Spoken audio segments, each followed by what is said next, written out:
सबसे बड़ी समस्या क्या है, हमें पता ही नहीं है खाना कैसे है। अगर आपके घर में किसी को भी समस्या है घुटने के दर्द की, कैल्शियम की कमी की, प्रोटीन की कमी की, तो ये आटा जो है आप 1:9 में गेहूं में मिक्स कर लीजिए। इसको मिक्स कर लीजिए और इसकी चपाती बना के खाइए। कभी भी जीवन में आपको गारंटी है कोई घुटने की समस्या, किसी भी तरह की आई साइट की समस्या, प्रोटीन की डेफिशिएंसी नहीं हो सकती। ये दूध नहीं पी पा रहे तो कोई टेंशन नहीं है। अगर माँ में खून की कमी है तो बच्चे में भी रहेगी। तो आपको क्या करना है, माँ का पोषण स्तर अच्छा करना है। और कैसे करना है, मैं नहीं कह रही आपसे काजू बादाम खिलाओ, ठीक है। जो पॉसिबिलिटी नहीं है उसकी बात कोई नहीं करे। नमस्कार किसान भाइयों, कृषि विज्ञान केंद्र कोटा से मैं गुंजन सनाट्य। देखिए, आप हमारे अन्नदाता हैं और आपसे ही हम जैसे वैज्ञानिक रूबरू होते हैं और आपके लिए ही हम कार्य करते हैं। आपके घुटनों में दर्द है, ठीक है, आपके बाल खराब हो रहे हैं, आपकी आंखें खराब हो रही हैं, डॉक्टर की दवाइयाँ चालू हो गई कुछ सालों में, बच्चों की हाइट नहीं बढ़ रही है, बच्चों का वजन नहीं बढ़ रहा है, बच्चों का प्रॉब्लम है। थोड़ा सा विषय से अलग होकर बता रही हूँ, परंतु आपके काम की बात है। सारी समस्याएं हैं स्वास्थ्य से संबंधित, करीब सब समस्याएं गाँवों में भी आने लगी है। पहले शहरों में होती थी, अब गाँवों में भी आने लगी है, ठीक है। घुटनों में दर्द है, कमर में दर्द है, आपकी आंखें प्रॉब्लम कर रही है, आपका वजन बढ़ रहा है। देखिए, सब कुछ पोषण से संबंधित समस्या है, यानी कि कहीं न कहीं खान पान में कुछ न कुछ गड़बड़ है। कहते हैं ना पुराने लोग कि अच्छा नहीं खा रहे, शुद्ध नहीं खा रहे। आप डॉक्टर के पास जाएंगे, आपके बच्चे का वजन कम है, डॉक्टर सबसे पहले आपको लिख के देगा प्रोटीन पाउडर, लिख के देता है प्रोटीन का ताकत बढ़ाने वाला पाउडर, बॉर्नवीटा, ठीक है, हॉर्लिक्स, अच्छे पाउडर्स। उनमें क्या होता है, लिख के ध्यान से पढ़िएगा। कोई घर में थोड़ा सा पढ़ा लिखा युवक हो, उससे पूछिएगा इसमें क्या लिखा हुआ है, प्रोटीन। अरे साहब, ये प्रोटीन है क्या? आपके पास जो उत्पाद है सोयाबीन है, उसमें जितना प्रोटीन है इतना किसी भी वेजिटेरियन, यानी कि जो चीज नॉनवेज चीज के अलावा वेजिटेरियन जितने भी उत्पाद है उसमें सबसे ज्यादा जो प्रोटीन का उत्पाद है वो सोयाबीन है। 40% प्रोटीन है साहब, परंतु हमें पता नहीं है खाना कैसे है। सबसे बड़ी समस्या क्या है, हमें पता ही नहीं है खाना कैसे है। अगर मैंने कई किसानों से बात की तो महिलाएं कहती है, महिलाएं मोस्टली मेरे टच में रहती है, महिला कहती है मैडम थोड़ा सा खाते जी घबराने लगता है, उल्टी जैसा जी करता है, कच्ची सोयाबीन को सेक के खाते हैं। तो देखिए, जहाँ इसमें 40% प्रोटीन है वहाँ 20% वसा भी है, तभी तेल निकाल रहे हैं। तेल होगा उसमें तभी तो तेल निकल रहा है। तो दोनों चीजें बहुत अच्छी है, घुटनों को ग्रीस भी दे सकता है, प्रोटीन भी दे सकता है, परंतु इसके साथ इसमें एक अपोषक तत्व है जिसे हम ट्रिप्सिन इनहिबिटर कहते हैं साइंटिफिक लैंग्वेज में, और उसी की वजह से आपको इसका स्वाद जो है कसैला सा लगता है। यूनिवर्सिटी ने एक टेक्नोलॉजी निकाली है इस ट्रिप्सिन को निकालने की। सीधा सा तरीका है, आप घर में सोयाबीन लीजिए, 2-5 किलो जितनी आपके पास है, उसे 6 घंटे भिगोना है। कितने घंटे भिगोना है? 6 घंटे आप सोयाबीन को भिगोएंगे, सिंपल पानी में भिगो के रखनी है। सोयाबीन आपकी भीग जाए, उसके बाद 20 मिनट उबालना है। कितना उबालना है? 20 मिनट उबालना है और 3 से 4 दिन तेज धूप में सुखा दीजिए। जो सोयाबीन आपके पास तैयार होके आएगी, न तो उसका स्वाद कसेला होगा, दूसरी चीज है उसमें से वो अपोषक तत्व निकल जाएगा, ठीक है। अब आपका जो सोयाबीन तैयार होके आया है, इसे हम सोयाबीन का प्रसंस्करण कहते हैं। पहले क्या थी अपने पास, आपके पास जो कच्ची सोयाबीन है वो क्या है? अप्रसंस्कृत सोयाबीन, और जो हमने तैयार की है वो क्या है? प्रसंस्कृत सोयाबीन। तो अगर आप जैसे किसान ये सोचते हैं कि हम फैक्ट्रियों में ही प्रसंस्करण कर सकते हैं, तो आप गलत है। आप प्रसंस्करण करिए घरों में, भगोने पट्टियां सबके यहाँ होती है, केवल भिगोना है, उबालना है, सुखाना है, आपके पास प्रसंस्कृत सोयाबीन तैयार हो गई। और इसका जो आटा होता है प्रसंस्कृत सोयाबीन का, कभी भी किसी बड़े मॉल में जाके देखिएगा, लिखा होता है सोया फ्लोर, सोयाबीन का आटा, और वो आटा 150 से 200 रुपए किलो है। आपकी सोयाबीन 85 रुपए किलो है, 75-85 रुपए किलो है ना। और केवल आटे में क्या करना था? भिगोना, उबालना और सुखाना, और आपका प्रसंस्कृत सोयाबीन, प्रोसेस सोया तैयार है। और ये आपका आटा जो है ये आपका 150-200 रुपए किलो बिक सकता है। दूसरी बड़ी बात, अगर आपके घर में किसी को भी समस्या है घुटने के दर्द की, कैल्शियम की कमी की, प्रोटीन की कमी की, तो ये आटा जो है आप 1:9 में गेहूं में मिक्स कर लीजिए। यानी कि आपका 1 किलो प्रोसेस सोया और 9 किलो गेहूं, इसको मिक्स कर लीजिए और इसकी चपाती बना के खाइए। कभी भी जीवन में आपको गारंटी है कोई घुटने की समस्या, किसी भी तरह की आईसाइट की समस्या, प्रोटीन की डेफिशिएंसी नहीं हो सकती। ये किसानों के लिए पोषण सुरक्षा का माध्यम है।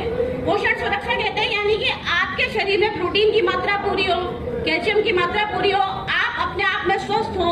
तो अगर आप दूध नहीं पी पा रहे तो कोई टेंशन नहीं है, सोयाबीन को प्रोसेस करके 1:9 में गेहूं में मिक्स करके आप खा सकते हैं। देखिए, घरों में अधिकतर आप डॉक्टर के पास जाते हो, आंखों के नीचे पीलापन होता है, ठीक है, नाखून पीले पड़ जाते हैं, डॉक्टर कहता है खून की कमी है। क्या कहता है?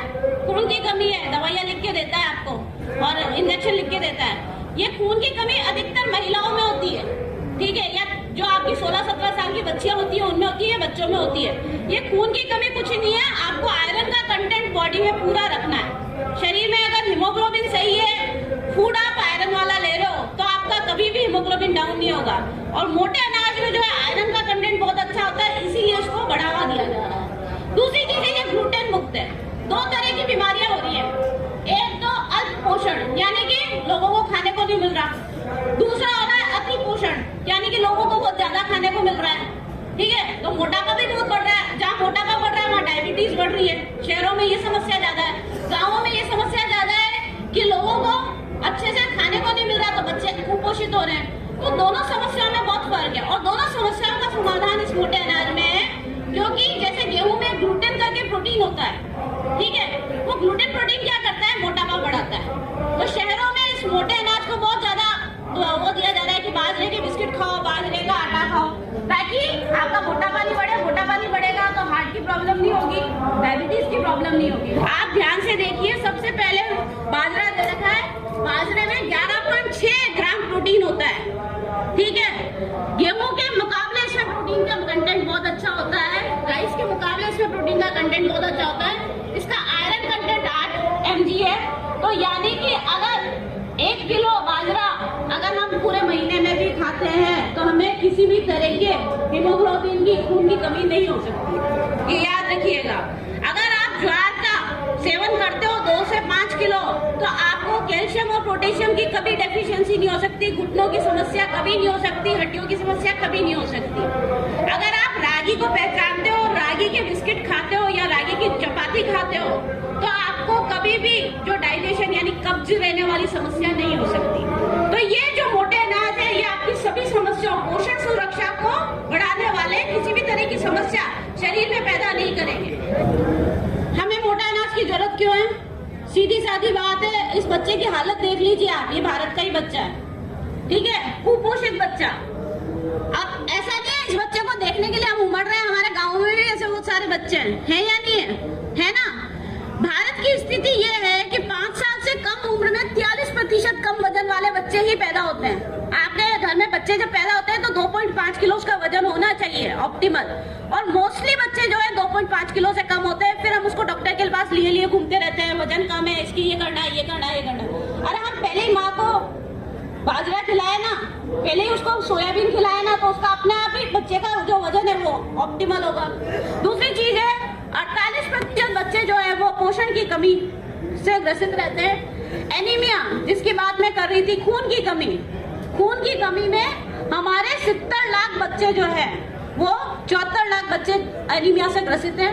अब क्यों होता है ये एनीमिया कि 6 से 59 साल के 70% बच्चे एनीमिक है? वो क्यों है कि जो माँ है अगर वो एनीमिक है तो पैदा होने वाला बच्चा एनीमिक होगा साहब। खून की कमी हमेशा रहेगी, अगर माँ में खून की कमी है तो बच्चे में भी रहेगी। तो आपको क्या करना है? माँ का पोषण स्तर अच्छा करना है। और कैसे करना है? मैं नहीं कह रही आपसे काजू बादाम खिलाओ, ठीक है, जो पॉसिबिलिटी नहीं है उसकी बात कोई नहीं करे, ज्यादा अच्छा रहेगा। हम किसी ऐसी चीज की बात नहीं करें जो हम नहीं कर सकते। आप सोयाबीन को प्रोसेस करके खिलाइए, जो मैंने 3 तरीके, एक तरीका आपको बताया है, मोटे अनाज की रोटी बनवा के खिलाइए। आपके घर में जो भी महिला है, जो भी गर्भवती महिला है, उसका पोषण स्तर निश्चित तौर पर सुधरेगा। आपके मेन खाने में क्या है?